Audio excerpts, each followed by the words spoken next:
कुछ ऐसी स्ट्रेंथ है जिसके आधार पर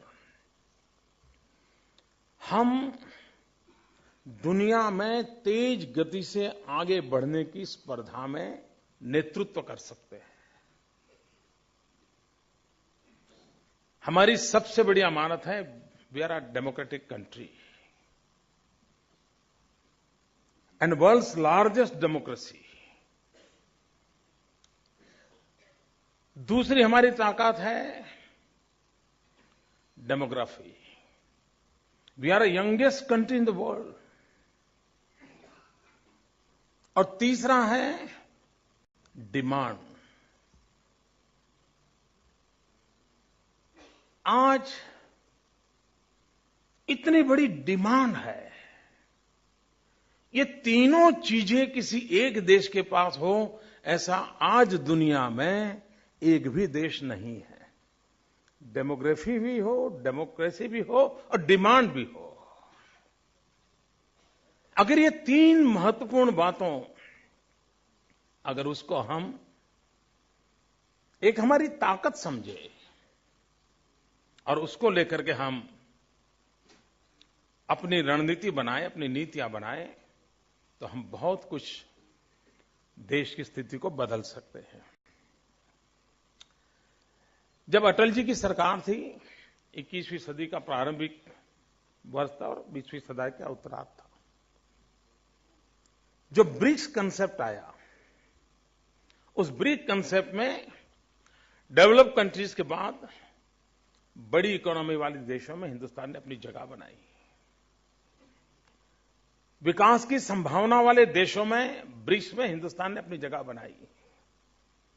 लेकिन आज हम वहां से किनारा हो गए। ये 10 साल में ऐसा क्या हुआ कि हमारे बाहर भी लोग हमें एक बहुत ही तेजी से आगे बढ़ने वाले देश के रूप में देख रहे थे। एक प्रकार से लगता है कि हमने पूरा ये डेकेड हमने गंवा दिया और इसलिए हमको फिर से एक बार वहीं से शुरू करने की नौबत आएगी, ऐसा लगता है। आज हम किस प्रकार से संकटों से गुजर रहे हैं। बाय एंड लार्ज लोग कहते हैं कि भाई फिस्कल डेफिसिट की चर्चा करते हैं,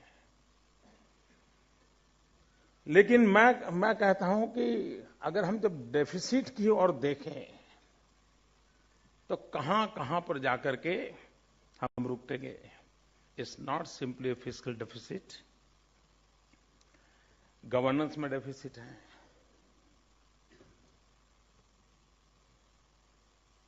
डेमोक्रेटिक इंस्टीट्यूशंस में जो एक वाइब्रेंसी चाहिए उसमें डेफिसिट है, ट्रस्ट डेफिसिट है, मॉरल डेफिसिट है, और बिजनेस के लिए जो ईज एनवायरनमेंट चाहिए, ईज एनवायरनमेंट, वो भी डेफिसिट है, सिक्योरिटी डेफिसिट है। यानी एक जगह पे गाड़ी अटकी नहीं है, हमने यहां लाकर के खड़ा कर दिया है कि हमने जहां थे वहां आगे बढ़ना पाना एक बात है, लेकिन हम जहां थे वहां से भी गिरते चले गए हैं। और चाहे वो मॉरल डेफिसिट हो, कैरेक्टर क्राइसिस का मामला हो, हर प्रकार से। और जब प्रमुख स्थान पर ये हालत हो तो मैं जानता हूं कि सामान्य मानवी में निराशा आना बहुत स्वाभाविक है। एक बार भरोसा टूट जाए तो निराशा बड़ी वायरल हो जाती है।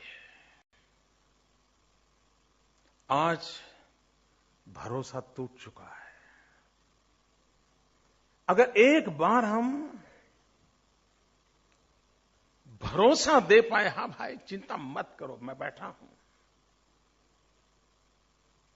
तो ये देश ऐसा नहीं है कि चल नहीं सकता, दौड़ सकता है। मेरा एक्सपीरियंस है 2001 में when I was appointed as a chief minister, मेरा शपथ हुआ, मैं कच्छ का भूकंप था और भूकंप के बाद में गया।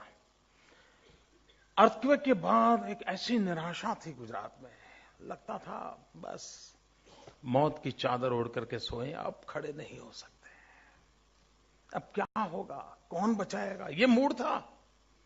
क्योंकि भूकंप के कारण इतना बड़ा नुकसान हुआ था, इतना बड़ा। लेकिन देखते ही देखते लोगों को विश्वास हो गया, नहीं भाई ऐसा नहीं है, खड़े हो सकते हैं। और वर्ल्ड बैंक की रिपोर्ट कहती है even for the developed countries इस प्रकार के अगर नेचुरल कैलामिटी है तो उससे बाहर आने में मिनिमम 7 ईयर लगते हैं। हम 3 साल में दौड़ने लग गए थे। भरोसा ये बहुत बड़ी ताकत थी।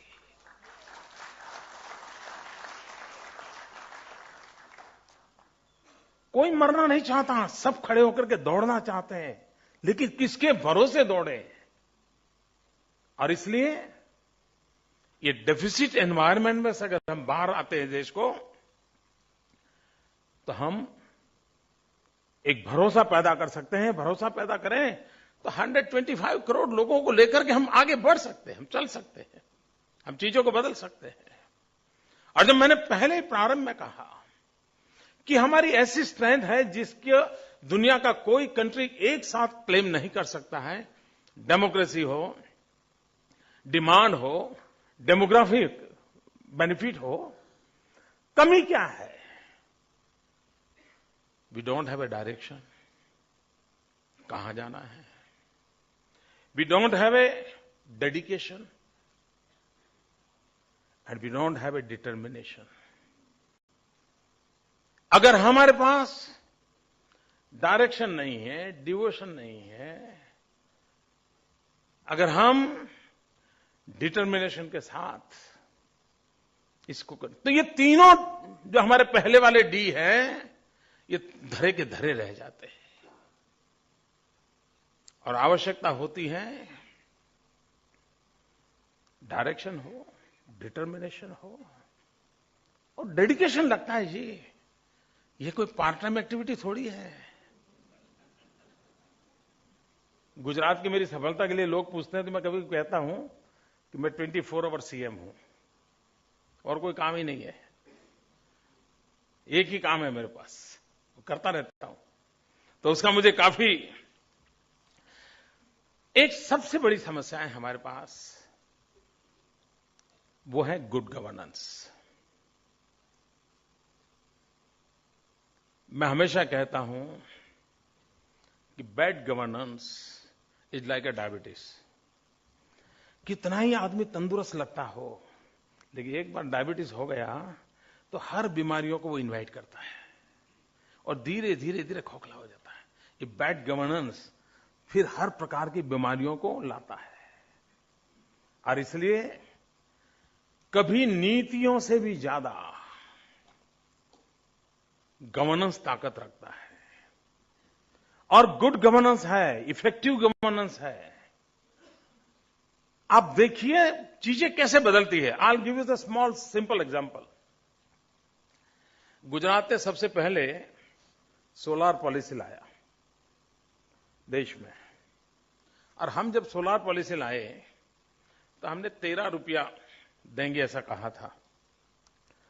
तो गुजरात के बाद उसी फुल स्टॉप कॉमा के साथ भारत सरकार ने पॉलिसी को लाया, लेकिन एक फर्क किया। जहां हमारा 13 था वहां उन्होंने 19 कर दिया। अब हमारा देश का व्यापारी हम जानते हैं जी, 19 मिलता है तो 13 में कौन आएगा। तो हमारे अफसर लोग मेरे पास आए, बोले मोदी जी अब बेकार हो गया, सब कोई आएगा नहीं। भारत सरकार 19 दे रही है, कौन आएगा 13 में। हम बदल करें, मगर हम बदल नहीं करेंगे। I will not change.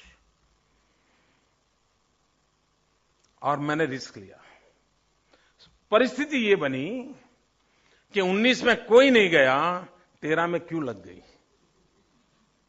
और आज हम एशिया के सबसे बड़े सोलर प्लांट वाले बन गए। एशिया का सबसे बड़ा। क्यों? Good governance, not the policy. मेरी और भारत सरकार की नीति एक थी, ऊपर से वो 6 रुपए ज्यादा देते थे, लेकिन क्यों आए तो उनको अनुभव हुआ कि भाई इफेक्टिव गवर्नेंस है कि नहीं है, जो नीतियों को कहा गया है उसको मानने वाले लोग हैं कि नहीं है। और अगर उसमें हम इन्वेस्टर का एक कॉन्फिडेंस बिल्डअप करते हैं तो फिर उसके लिए 19 और 13 का मायना बहुत कम हो जाता है। उसको लगता है भले 2 साल कम कमाएंगे फिर कमा लेंगे, and then he come forward. ये जो मूलभूत बातें हैं जिसको लेकर के आज देश कठिनाइयों को अनुभव कर रहा है, उसको हम बदलाव चाहते हैं। ये बात सही है। किसी भी देश की इच्छा क्या रहती है? विकास करना हो तो क्या, इकोनॉमिकल सिस्टम हमारी साउंड हो, सरप्लस बजट हो, एक्सपोर्ट अच्छा हो, पर कैपिटा इनकम ठीक हो, इंफ्रास्ट्रक्चर में बिजली पानी सड़क मिल रहा है, ये इसी के आसपास होता है। ये बाय एंड लार्ज हर जगह पे सुनने को मिलता है, लेकिन यहां से रुक करके हमारा देश हम नहीं चला सकते। ये अनिवार्य होने के बाद भी 2 कदम और आगे चलने का निर्णय अभी से करना पड़ेगा।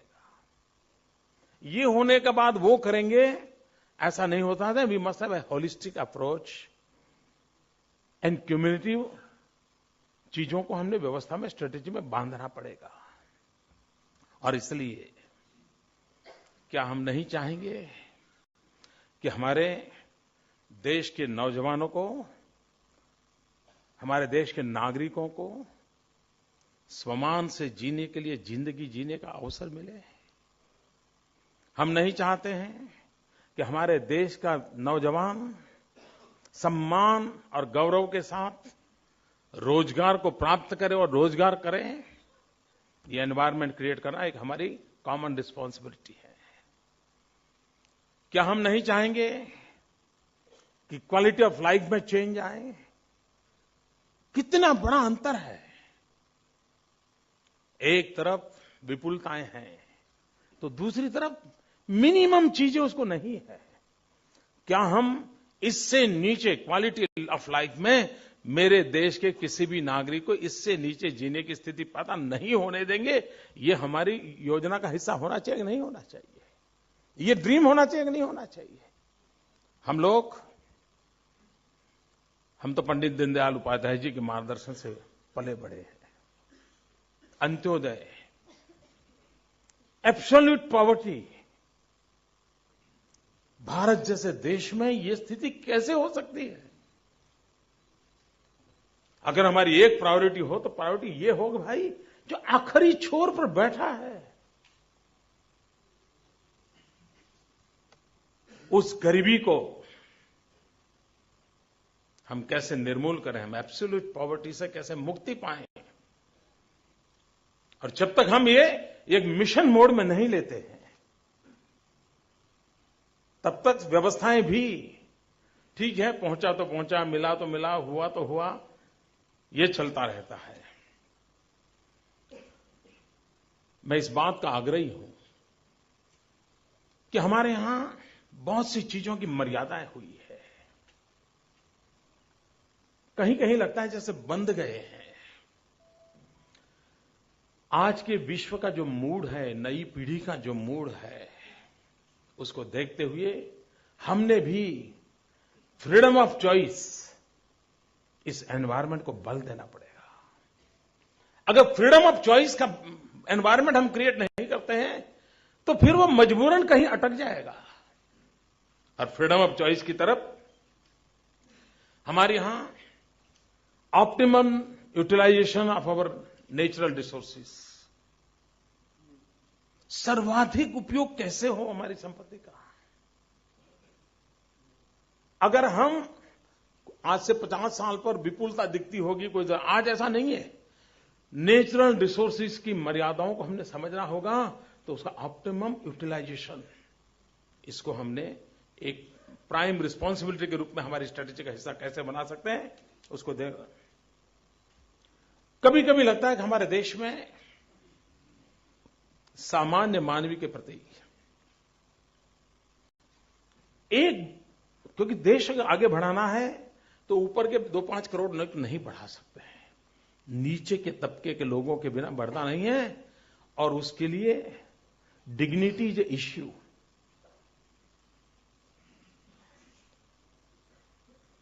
हम कहते हैं श्रम एव जयते, डिग्निटी ऑफ लेबर।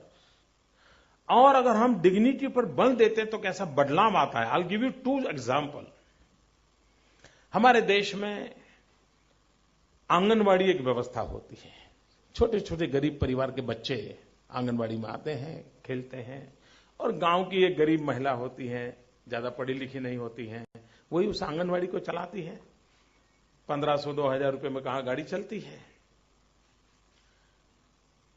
हमारे दिमाग में आया कि ये जो सबसे छोटी इकाई है उस पर हम बल कैसे दें, कैसे किया जाए। कुछ इनिशिएटिव लिए। पहले आंगनवाड़ी कहां बैठती थी, स्कूल हो कोई पुरानी तो स्कूल के कहीं कोने में एक जगह पे नीचे बाहर लॉबी में बिठा देते थे, या कहीं पेड़ के नीचे बैठा देते थे, या कहीं मंदिर के पास बैठा देते थे। हमने कहा नहीं, हम सबके लिए एक नंदघर बनाएंगे। सब जगह पे आंगनवाड़ी का अलग मकान बनाया और उनका इंफ्रास्ट्रक्चर भी बहुत केयरफुली बच्चों के लिए कैसा चाहिए सब करें। एक महत्वपूर्ण काम किया हमने। आंगनवाड़ी वर्कर जो महिलाएं थी उनको यूनिफॉर्म दिया, और यूनिफॉर्म में मेरा आग्रह ऐसा था कि एयर होस्टेस से इसका यूनिफॉर्म अच्छा होना चाहिए। यू विल बी सरप्राइज, एक छोटे से इस निर्णय के परिणाम डिग्निटी ऑफ दैट पर्सन, पूरा माहौल बदल गया। पहले गांव में गए तो गवर्नमेंट देखनी हो तो कोई पुलिस वाला दिखता है तो पता चलता है हाँ गवर्नमेंट है। आज मेरे यहां वो आंगनवाड़ी की महिला यूनिफॉर्म में खड़ी है, लगता है सरकार है। आप कब कल्पना कर सकते हैं कैसे बदला जा सकता है जी। आपको लगता होगा कि ये देश की चिंता ये आंगनवाड़ी से शुरू करेगा क्या, तो कब पहुंचेगा। वहीं शुरू करो, अपने आप पहुंच जाएगा। और इसलिए मैं कहता हूं कि डिग्निटी हमारे देश में एक ऐसा इश्यू है जिसको हमने ऊपर से ही संभालना होगा, और हमने केयरफुल एक एनवायरनमेंट चेंज करना होगा। और आज टेक्नोलॉजी के कारण, मास कम्युनिकेशन के कारण हर व्यक्ति के मन में एक एस्पिरेशन है। स्थितियां न हो तो भी वो चाहता है उसको भी किसी की बराबरी की जिंदगी जीने का मौका मिले। एक समाज के नाते ये हमारी आवश्यकता रहेगी। गरीबी और अमीरी का अंतर, एक खाई किसी भी समाज के लिए स्वस्थता की निशानी नहीं है, उसमें बदलाव चाहिए। ये खाई हो सके उतनी कम रहे, उस दिशा में हमारे एफर्ट्स होने चाहिए। वरना समाज जो नीचे है वो साइकोलॉजिकली दब जाता है, वो खड़ा ही नहीं हो पाता है। और इसलिए गरीबी और अमीरी के बीच की जो खाई है इसको बांटने का पूरा प्रयास होना चाहिए। गांव और शहर के बीच में बहुत बड़ा अंतर है। लगता है यार वहां तो सब कुछ है। मैं जब पहली बार मुख्यमंत्री बना तो लोग मुझे मिलने आते थे तो क्या कहते थे, मोदी जी कुछ करो, शाम को खाना खाते समय बिजली मिले इतना तो करो। Dinner time electricity supply was not available at all, अंधेरा था। तब मेरे मन में भी ठनकती थी, यार मैं जब गांव में रहता था ये गांधीनगर में तो स्विच ऑन करो बिजली चलती, मेरे गांव में क्यों नहीं चलती। 10th का एग्जामिनेशन है, बच्चा पढ़ना चाहता है, बिजली क्यों नहीं है। मां बीमार है, पंखा चले तो अच्छा लगता है, बिजली क्यों नहीं है। ये मुझे परेशान करता था। I try my level best. Gujarat को हमने 24/7 365 डेज पावर सप्लाई वाला स्टेट बना दिया। इसके कारण हुआ क्या, गांव के लोगों की गांव के तरफ देखने का दृष्टिकोण बदल गया। मैंने हमारे यहां एक यूनिवर्सिटी से सर्वे करवाया 33% लोग सिर्फ ज्योतिग्राम आने के कारण, बिजली आने के कारण गांव से शहर की ओर जाना बंद हो गया। उसको लगने लगा मेरी जिंदगी यहां शुरू हो गई। Then we gave a broadband connectivity. अगर हम उसको आधुनिक विज्ञान और टेक्नोलॉजी की सुविधाएं दें, हम हमारा गांव भी हम सशक्त बना सकते हैं। कहने का अंतर यह है कि हम, हां, आत्मा गांव की बनी रहे, लेकिन सुविधा शहर की मिलनी चाहिए। अगर ये मुश्किल काम नहीं है जी, मैं अपने एक्सपीरियंस से बताऊं, इट्स नॉट डिफिकल्ट। सिर्फ हमारी प्रायोरिटी होनी चाहिए, हम इसको कर सकते हैं और ये असंतुलन को हम दूर कर सकते हैं। इन चीजों को जब आगे बढ़ाना है, तब इन चीजों को पाना है, तो बहुत स्वाभाविक बात आती है, भाई ठीक है, आपका रोड मैप क्या है? ये स्वाभाविक है। हर कोई कहेगा कि हमारा जीडीपी बढ़े,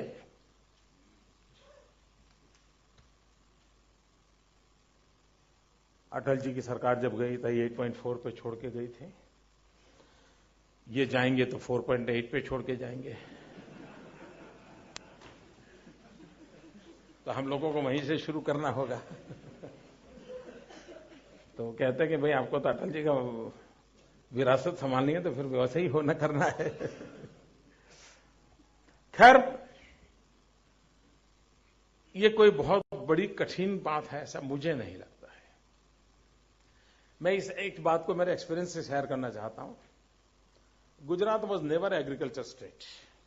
जब एग्रीकल्चर की बात आती तो कृष्णा, गोदावरी, गंगा, यमुना, पंजाब, हरियाणा यही आते थे। हम लोग तो 10 साल में 7 साल अकाल वाले राज्य थे। वाटर स्कैर्सिटी हमारी, मैंने नसीब में लिखी गई, एक नर्मदा मैया के सिवाय हमारे पास कुछ है नहीं, उधर तापी है और इधर रेगिस्तान और उधर पाकिस्तान। तो यही हमारी हालत। हमने पानी पर ध्यान केंद्रित किया, सॉइल की क्वालिटी पर ध्यान केंद्रित किया, सीड्स पर ध्यान केंद्रित किया, टेक्नोलॉजी लाए, प्रोडक्टिविटी बढ़ाने का प्रयास किया। आज हम पिछले 10 साल का हमारा एवरेज एग्रीकल्चर ग्रोथ हिंदुस्तान का 2-3% से आगे नहीं बढ़ रहा है, हमारा 10+ है। कहने का मतलब है कि जीडीपी, आखिर जीडीपी होना तो यही से होना है, और इसलिए हम जितना बल देंगे, हम उसका प्रयास, हेल्थ एंड एजुकेशन, हमारा अप्रोच बदलने की आवश्यकता है। हम लोग जब हेल्थ की बात करते हैं तो ध्यान में क्या आता है? हम लोग ज्यादातर सिकनेस को एड्रेस करते हैं। Whereas we'll have to change our approach, paradigm shift चाहिए। हम वेलनेस को एड्रेस करें, हम सिकनेस को एड्रेस करते हैं, और इसलिए प्रिवेंटिव हेल्थ केयर के जितने पहलू हैं वो करीब करीब हमारे उदासीन हो जाते हैं। अब देखिए, 5 साल के बाद महात्मा गांधी 150 गांधी की 150वीं जयंती आएगी। हेल्थ सेक्टर की सबसे बड़ी सेवा करनी है तो गांधी से बड़ा कोई इंस्पिरेशन नहीं है। महात्मा गांधी की सबसे प्रिय कोई चीज थी तो वो थी सफाई। गांधी सफाई के संबंध में कोई कॉम्प्रोमाइज नहीं करते थे। अगर पूरे देश में हम एक जन आंदोलन खड़ा करें कि गांधी 150 मनाएंगे, तब हम पूरे हिंदुस्तान के हर कोने में सफाई का बल पर हमारी प्रायोरिटी होगी। हम एक जन आंदोलन खड़ा करेंगे, स्वच्छता ये जनजीवन का स्वभाव बना देंगे और एक आवश्यकता के रूप में लेंगे। वो जमाना था, गांधी के नाम पर अच्छे से अच्छे कपड़े लोग जला देते थे और खादी पहनना शुरू कर देते थे। अगर इतना बड़ा महापुरुष का 150वीं जयंती एक प्रेरणा का कारण बने, हेल्थ सेक्टर की जो मूलभूत चीजें हैं उस पर हम बल देंगे, और उसके बाद हेल्थ का बजट कम हो जाएगा। आप देखना, विश्वास से मैं कहता हूं, अगर हम इस पर ध्यान दें तो हेल्थ का बजट, और फिर हम क्वालिटी हेल्थ केयर उस पर बल दे सकते हैं। एजुकेशन, क्या वो भरोसा, फिर एक बार वो भरोसा वाली बात। आज गरीब का बच्चा आपका ड्राइवर को भी पूछ लीजिए, ड्राइवर को पूछो भाई तुम्हारा कोई कर्ज वर्ज है, तो ज्यादातर ड्राइवर कहेगा हाँ मेरा कर्ज है। पूछोगे भाई क्यों, कोई आदत तो बुरी नहीं है, क्यों कर्ज करते हो, और बारीकी से पूछे, ध्यान में आएगा अपने बच्चे की अच्छी शिक्षा के लिए उसने कर्ज किया होता है। यानी एक ड्राइवर को भी पता है मेरी जिंदगी तो जैसी गई हो गई, मैं मेरे बच्चों को पढ़ाऊंगा। आप किसी भी व्यक्ति को पूछो कि भाई आपकी क्या सबसे महत्वपूर्ण आवश्यकता क्या है, तो कहे मेरे बच्चों को अच्छा टीचर मिले। बड़े से बड़ा धनी व्यक्ति भी ये चाहता है उसके बच्चे को अच्छा टीचर मिले। अगर हम एजुकेशन में ध्यान देना है तो हमारा जितना ध्यान एजुकेशनल इंफ्रास्ट्रक्चर पर है उससे भी ज्यादा द बेस्ट क्वालिटी टीचर पे होना चाहिए। हमारे देश में हमने एक नया इनिशिएटिव लिया है, we have started Indian institute of teachers education, एक यूनिवर्सिटी शुरू की है, और 10th के बाद 12th के बाद जिसका एप्टीट्यूड टीचर बनने का है उसको वहीं पर हम कहते हैं आओ, वहीं 5 साल का पूरा कोर्स करके और टीचर के नाते बनो। IIM में पढ़ने के बाद वहां पर अगर कैंपस जॉब प्लेसमेंट होता हो, 1 करोड़ 2 करोड़ के पैकेज मिलते हो, अगर हम कोशिश करें तो टीचर्स एजुकेशन यूनिवर्सिटीज में से कैंपस इंटरव्यू हो सकते हैं और बेस्ट टीचर को लोग 1-1 करोड़ 2-2 करोड़ देकर के ले जाएंगे। ये स्थिति पैदा की जा सकती है। अगर डेमोग्राफिक डिवीजन है, दुनिया को इतने टीचर्स की आवश्यकता है, हम टीचर एक्सपोर्ट कर सकते हैं। आज पूरे विश्व को मिलियंस ऑफ मिलियन टीचर्स की आवश्यकता है। और एक व्यापारी जाता है ना और उद्योग लगाता है तो अपने रुपये को डॉलर में कन्वर्ट करके आनंद करता है, लेकिन एक टीचर जाता है ना तो पूरी पीढ़ी को अपनी बना देता है। मैं मानता हूं ग्लोबलाइजेशन के युग में हमारी मजबूत नींव रखने का सबसे बड़ा माध्यम है तो हमारा टीचर बन सकता है, जो दुनिया के साथ हमें जोड़ सकता है। लेकिन हम ये डेमोग्राफिक डिवीजन का बेनिफिट उसके साथ हम कैसे जोड़ें, and we can have the best. अगर हम सीईओ बनाने के लिए इतनी बढ़िया बढ़िया इंस्टीट्यूट खड़ी करते हैं, टीचर बनाने के लिए क्यों नहीं करते? हमारी प्रायोरिटी पर हम फोकस करें। उद्योगों को सीईओ कहीं से भी दुनिया में मिल जाएगा, टीचर अच्छा मिले इसके लिए हमने कोशिश होनी चाहिए।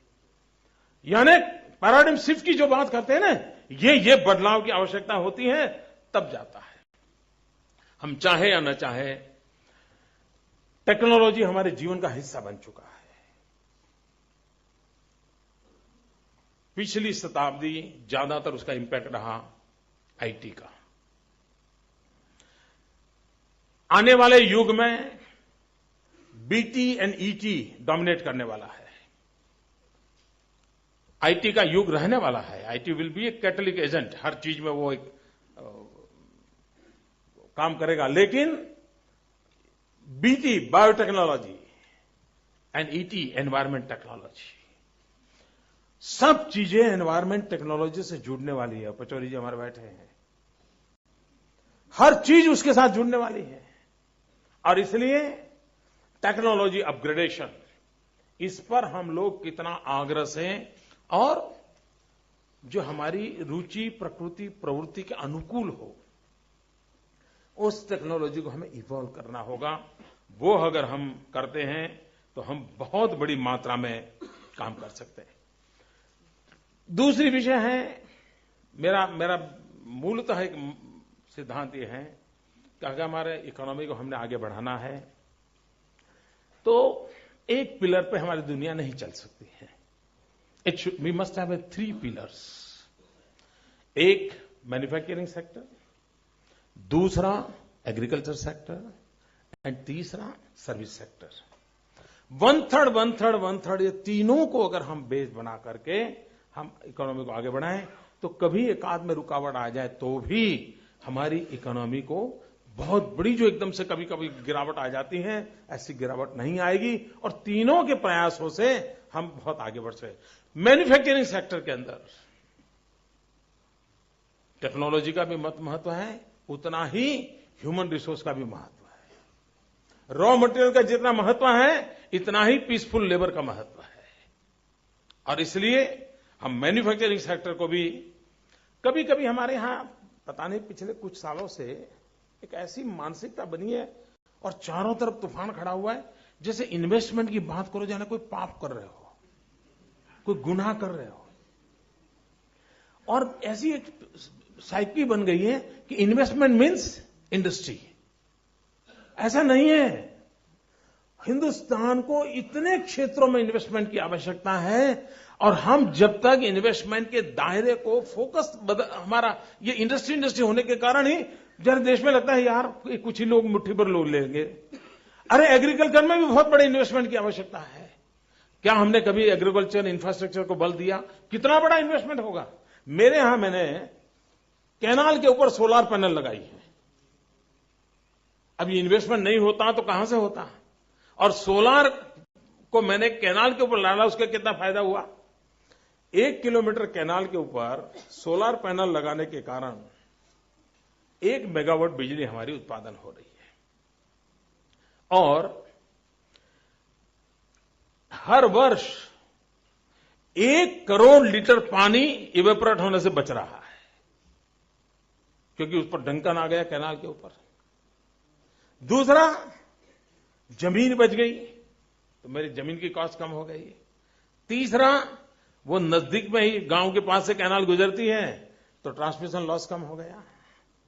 पांचवा, मैंने जब ये प्रोजेक्ट किया शुरू तब मेरे ध्यान में नहीं था, सोलर एनर्जी में अगर जमीन तपी हुई रहती है तो जनरेशन परसेंटेज कम होता है, लेकिन अगर नीचे ठंडा है तो ऊपर और हीट आती है तो 16% ज्यादा पावर जनरेशन होता है। कैनाल पर 16% व्यापारी समझता है पूरी तरह कि यानी बैंक ब्याज से ही ज्यादा हो गई कमाई। कहने का तात्पर्य यह है कि हम इन्वेस्टमेंट, आज जापान मेरे यहां सामने से आया कि भैया हम कैनाल टॉप के प्रोजेक्ट में आना चाहते हैं, तो इन्वेस्टमेंट ये इंडस्ट्री नहीं है, ये इन्वेस्टमेंट एग्रीकल्चर सेक्टर को बल देने वाला इन्वेस्टमेंट है, पानी बचने वाला इन्वेस्टमेंट है, बिजली पहुंचाने वाला इन्वेस्टमेंट है। और इसलिए हम उस पर कितना बल दें, ये आवश्यकता है। एक क्षेत्र ऐसा है जिसमें हम दुनिया में अपनी जगह बनाने के लिए किसी भी हालत में हमने कोशिश करनी चाहिए, और वो है रिसर्च। हम रिसर्च में बहुत पीछे हैं और कभी रिसर्च के अंदर अगर हम रिसर्च एंड इनोवेशन में इन्वेस्टमेंट करते हैं तो बहुत बड़ी आलोचना होती है कि देश तो गरीब है और इसमें पैसे डाल रहे हो। अगर हमें आगे बढ़ना है, दुनिया की बराबरी करनी है, तो हमने हमारे यूथ को रिसर्च के लिए अवसर देना पड़ेगा, इनोवेशंस के लिए अवसर देना पड़ेगा, और उसका फिर आगे की जो व्यवस्था है उसको हम करें। आज हम इंटेलेक्चुअल प्रॉपर्टी राइट पर भी इतने कॉन्शियस नहीं है, हमने लोगों में वो स्थिति लानी पड़ेगी। पैटेंट, कम से कम अगर कोई पैटेंट आज लाता है तो हम लोग हैं। दुनिया बदलती हुई दुनिया में हमें खड़े रहना है। इन चीजों में हम कैसे आगे बढ़ें, इस पर हम कैसे बल दें, उसकी ओर अगर हम ध्यान देते हैं तो हम जरूर हम इसको आगे बढ़ा सकते हैं। और मैंने पहले ही कहा, एफडीआई के विषय में बहुत क्षेत्र, इवन ह्यूमन रिसोर्स डेवलपमेंट, कितने बड़े एफडीआई की संभावनाएं पड़ी है। सारी दुनिया को लगता है यार हिंदुस्तान एक बहुत बड़ा अवसर है, वो भी इस अवसर को टैप करना चाहता है। जितने हर्डल्स है उसको दूर करना ये सरकार की जिम्मेवारी है। एक एनवायरनमेंट क्रिएट करना ये सरकार की जिम्मेवारी है। अगर वो हम करते हैं तो हम अवश्य रूप से हम स्थितियों में बदला। दूसरा एक विषय है, हिंदुस्तान इतना बड़ा देश है, कुछ लोग सोचते हैं कि एक ही टेलर मेड सॉल्यूशन सब जगह पे चलेगा। सबसे बड़ी गलती वहीं हुई है। प्लानिंग कमीशन होंगे या फाइनेंस कमीशन होंगे, प्लानिंग कमीशन की मैं आलोचना नहीं कर रहा हूं, इनको लगता है कि बस ऐसा कर दिया तो हो जाएगा। समय की मांग है, हम हमारे राज्यों की स्ट्रेंथ क्या है उसको आइडेंटिफाई करें, उसकी ताकत क्या है, उस ताकत को अधिक ताकतवर बनाने की हमारी स्ट्रेटेजी क्या है। हम अगर हरियाणा, हिमाचल, पंजाब, चंडीगढ़, जम्मू कश्मीर जैसे इलाके की चर्चा करते हैं और समुद्र तट के विषयों की चर्चा करेंगे तो उनको क्या फायदा है जी? मुझे समुद्र तट तो समुद्र तट के राज्यों को बिठाना चाहिए, उनकी चर्चा करनी चाहिए। वो बताइए हमारे कोस्टल स्टेट का डेवलपमेंट के लिए हम क्या कर सकते हैं? ग्लोबल पोजीशनिंग में how our coastal area can be useful, क्या हो सकता है? हम टूरिज्म की बात करें तो हमारे टूरिज्म स्पॉट वाले जितने राज्य हैं उनके लिए कॉमन कुछ सोचा जा सकता है। आज क्या हुआ है कि गुजरात का कर ले, मध्य प्रदेश का कर ले, बंगाल का कर ले, ये टेलर मेड हमने दे दिया, उसमें तुम अपने आप को फिट करो। इसमें बहुत ही फ्लेक्सिबल होने की आवश्यकता है। अच्छा, मुझे एक फायदा है, हमने जितने प्रधानमंत्री हमें मिले हैं उसमें बहुत कम है जिसको राज्यों में इतने समय काम करने का अवसर मिला है। एक ही अपवाद है, बाकी सब दिल्ली की दुनिया से ही आए हैं।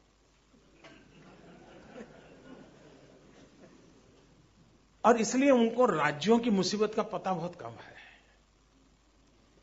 जिस दिन राज्य के अनुभव वाला व्यक्ति प्रधानमंत्री बनेगा उसके दिमाग में सबसे पहले आएगा उस राज्यों की मुसीबतों को कैसे दूर करें, और वो हमारे फेडरल स्ट्रक्चर को बहुत बड़ी ताकत देगा।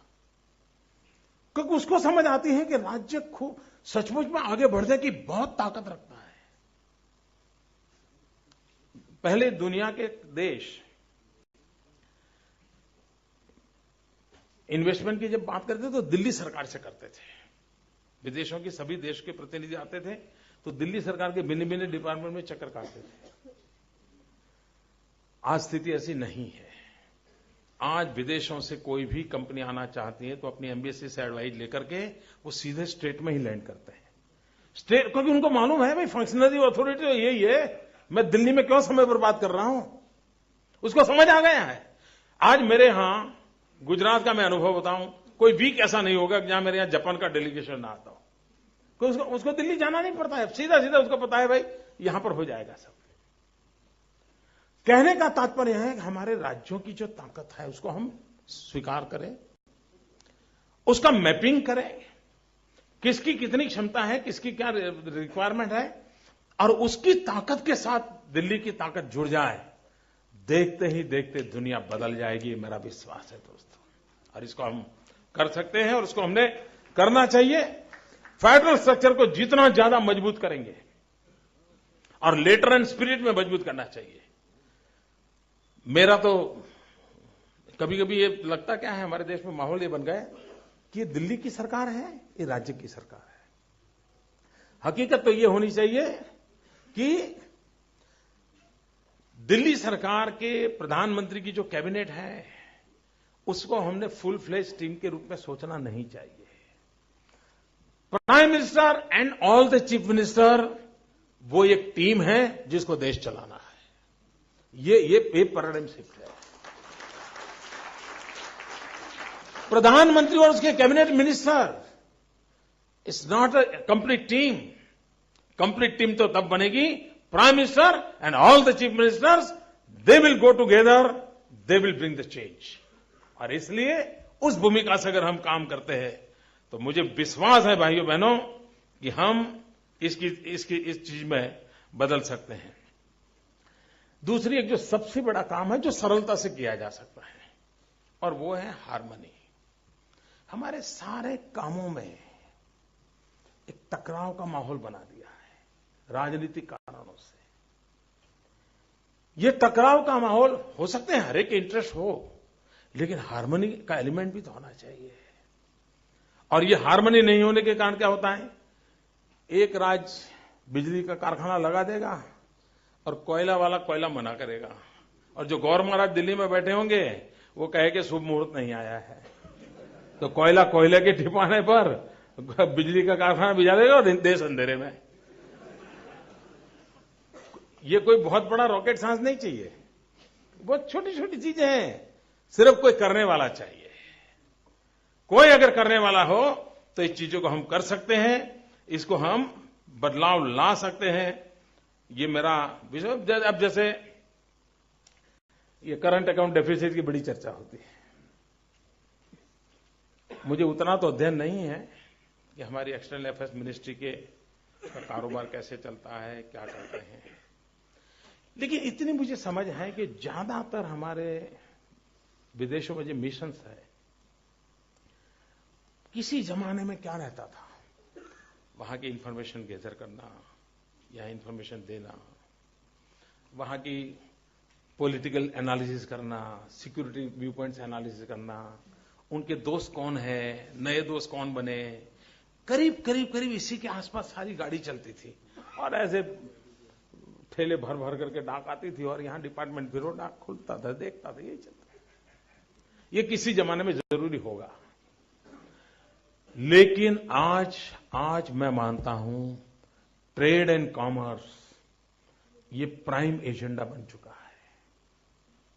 और इसलिए हमारी पूरी एक्सटर्नल अफेयर्स मिनिस्ट्री, इसकी पूरी ट्रेनिंग, उसकी पूरी व्यवस्था, उसकी पूरी सोच, इसमें प्राइम एलिमेंट लाना पड़ेगा। और तभी तो एक्सपोर्ट हमारा बढ़ेगा, इंपोर्ट हमारा कम होगा। टेक्नोलॉजी अगर हमें लानी है तो टेक्नोलॉजी लाने की सुविधा बढ़ेगी। और इसलिए पूरी हमारी ये जो व्यवस्था है, उस व्यवस्था को एक नई दिशा देने की आवश्यकता है, ताकि ग्लोबल और हम दुनिया से अब अलग थलग नहीं रह सकते। बदलते हुए विश्व में ही हमने अपना पैर जमाने पड़ेंगे। हम ये कहेंगे दुनिया को जहां जाने जाए हम तो खड़े हैं, हमारा चल जाएगा, नहीं चलेगा। बदलते हुए वैश्विक प्रवाहों में हमें अपना पोजीशनिंग करना पड़ेगा। कहीं कठिनाइयां होगी, कहीं सुविधा होगी, लेकिन हमें जद्दोजहद करके हमें अपनी पोजीशनिंग करने की बहुत आवश्यकता है। और दुनिया में अगर हम अपना पोजीशन नहीं करते तो दुनिया हमारी तरफ देखती नहीं है। दुनिया तभी हमारी तरफ देखती है, उसकी दिशा में हमें जाना चाहिए। हमारे देश के विकास में जैसे डेमोग्राफी, ये हमारी एक ताकत है, लेकिन महिलाओं की शक्ति, 50% पॉपुलेशन, एक अलग से सोचने की आवश्यकता है कि हमारी जीडीपी में उनका क्या कंट्रीब्यूटरी रोल हो सकता है। उसके लिए हमारी स्ट्रेटेजी क्या हो सकती है। कुछ लोग ये मानते हैं, उनको बेचारों को पूरा पता भी नहीं होता है, उनको लगता है कि हिंदुस्तान में महिलाओं का कोई ज्यादा रोल नहीं है। ये बहुत बड़ी गलती है। आज भी हिंदुस्तान का पूरा एनिमल हस्बेंड्री, पशुपालन, मिल्क प्रोडक्शन, पूरा व्हाइट रिवॉल्यूशन आज भी पूरी तरह महिलाएं संभालती है और इकोनॉमी को बहुत बड़ी ताकत देती है।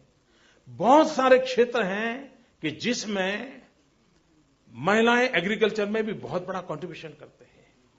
आज भी हैंडीक्राफ्ट के क्षेत्र में 60-70% कंट्रीब्यूशन महिला का होता है, 30% बाकी का काम जो ऊपर का होता है वहां पुरुष एंटर करता है।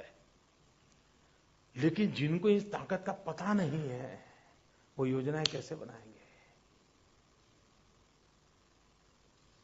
और कैसे बदलाव लाता है। हमने एक बार काम क्या किया, मेरे यहां तो व्हाइट रिवॉल्यूशन में हमने लीड किया, तो हमें पता है कि हमने सिर्फ महिलाओं का ही हेल्थ कैंप लगाए। किस बात के, तो वो अपने पशु को कैसे संभाले उसकी ट्रेनिंग उनको 3-3 दिन की करवाई थी।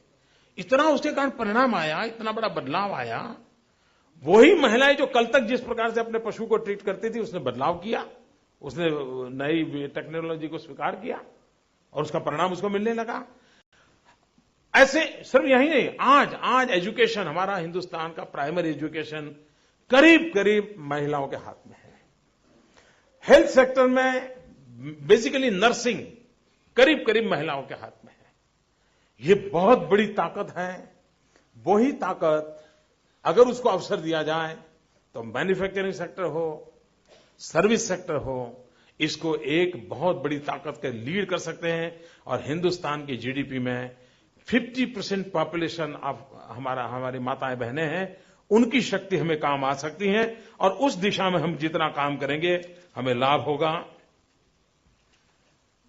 फाइनेंशियल व्यवस्थाएं, अब हम जब नए जो गुजरात में गए थे तो हम रेवेन्यू डेफिसिट थे और तब से लेकर आज तक हम रेवेन्यू सरप्लस है। ऐसा नहीं है कि सरकारें अपने फाइनेंशियल चीजों को डिसिप्लिन में नहीं रख सकती। ये ठीक है कि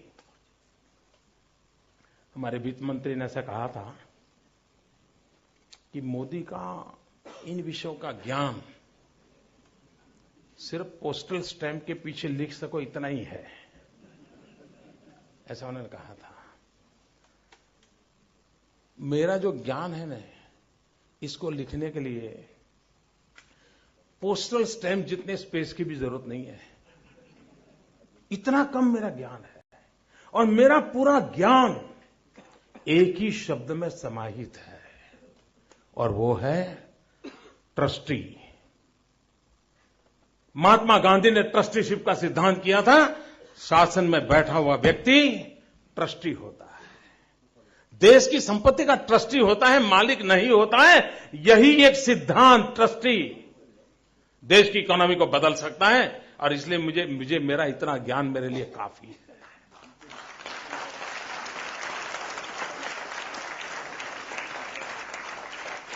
एक शब्द मेरे जीवन के साथ जुड़ करके चले, काफी है। मुझे कोई बहुत बड़े ग्रंथों की जरूरत नहीं है, ग्रंथ वालों को मैं रख लूंगा अपने पास।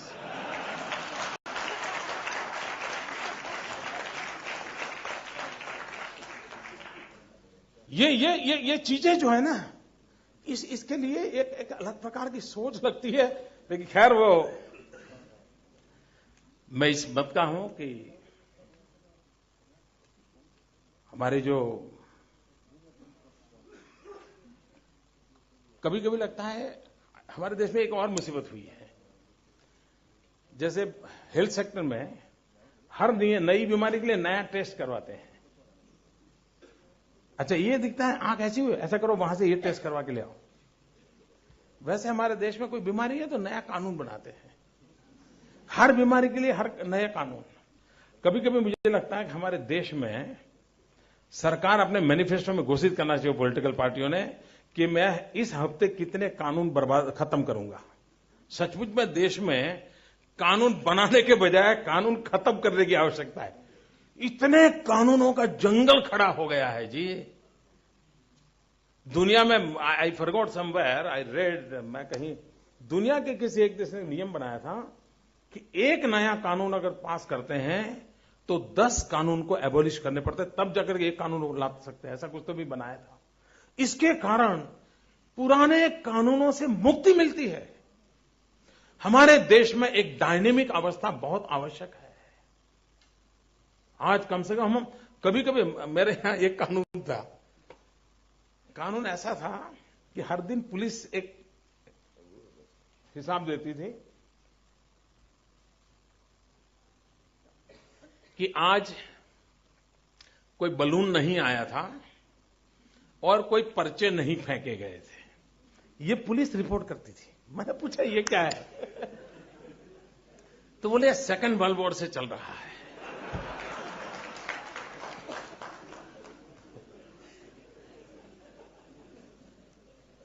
कहने का मतलब ये साहब, इन्होंने कोई ध्यान ही नहीं दिया है जी।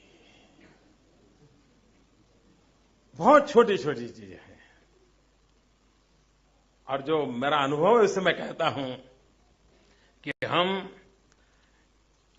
और मैं मानता हूं कि कभी कभी शासन को बहुत ही कठोर निर्णय करने पड़ते हैं। निर्णय करने का दम चाहिए जी, वरना वहां बैठना नहीं चाहिए।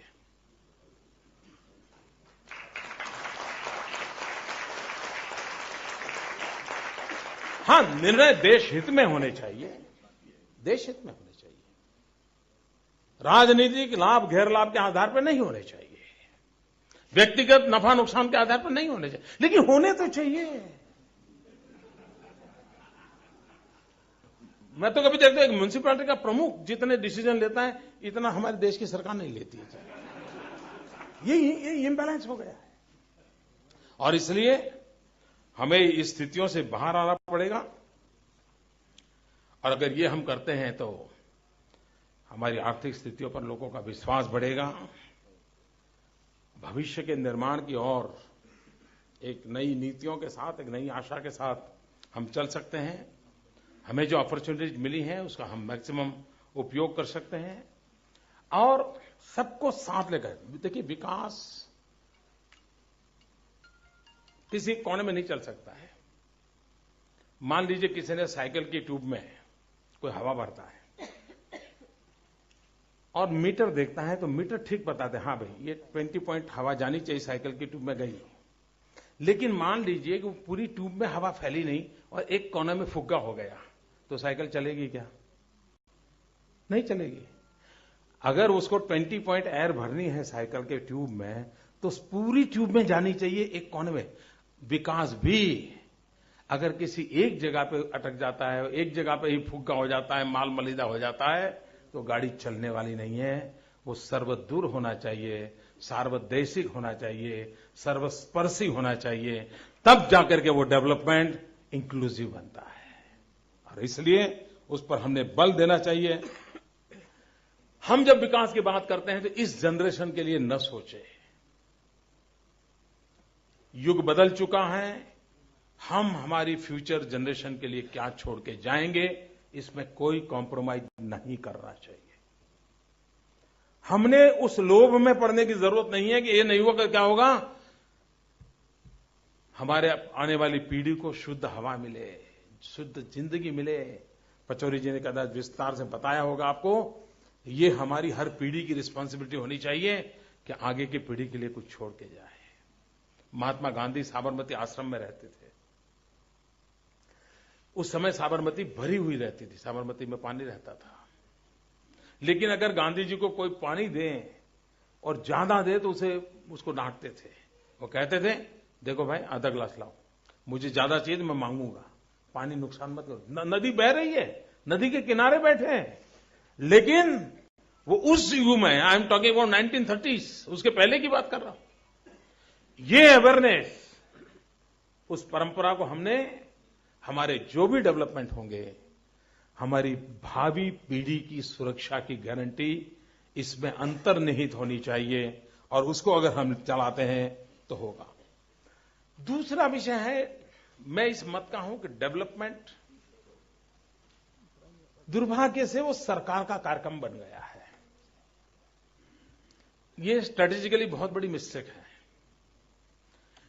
डेवलपमेंट ये जन आंदोलन होना चाहिए। It should be mass movement. जब तक हम जन भागीदारी के साथ जनता को जोड़ करके डेवलपमेंट के एजेंडा को आगे नहीं बढ़ाते हैं, तो वो सिर्फ वो सरकार का कार्यक्रम बना रहता है, दिए जलते रहते हैं, रिबन कटती रहती है, फोटो छपती रहती है, बयान आते रहते हैं, इससे आगे गाड़ी नहीं चलती। और मैं जब जन आंदोलन कहता हूं तो जन आंदोलन का मेरा अर्थ क्या है? देखिए, 1857 से अपन हाथ लगाए, कोई वर्ष ऐसा नहीं होगा कि देश की आजादी के लिए मरने वाले व्यक्ति आगे ना आए हो। फांसी के तख्त पर चढ़ गए, शहीद हो गए, कुछ समय बीता, कोई दूसरा निकला, फांसी के तख्त पर चढ़ा, शहादत की परंपरा चलती रही, लेकिन आजादी नजर नहीं आती थी। उनकी देशभक्ति में कोई कमी नहीं थी, उनके बलिदान में कोई कमी नहीं थी, जान की बाजी लगा देने वाले लोग थे, लेकिन आजादी नजर नहीं आई थी। गांधी की विशेषता यह थी कि उन्होंने आजादी को जन आंदोलन बना दिया। अगर आप रेंटिया लेकर के बैठे हैं, खादी पहनते हैं, आप आजादी के लिए काम कर रहे हैं।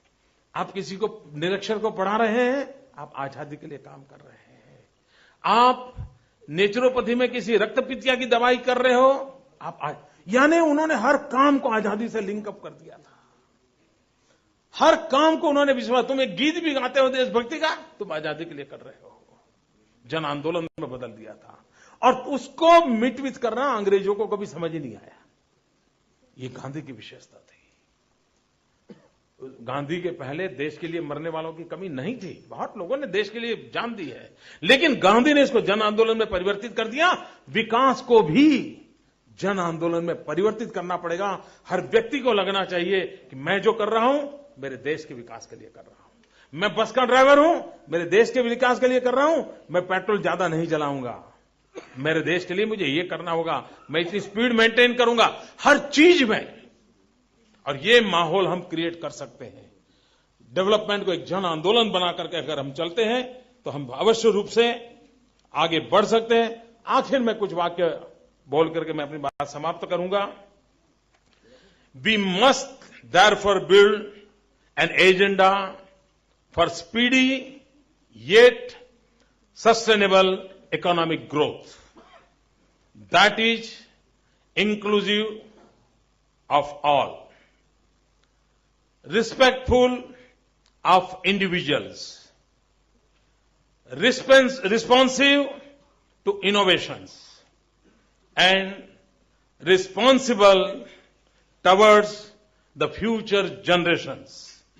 We must together build an economic agenda for the India of our dreams that translate into improved standards of living, increased human well-being, and assured social justice. Thank you very much.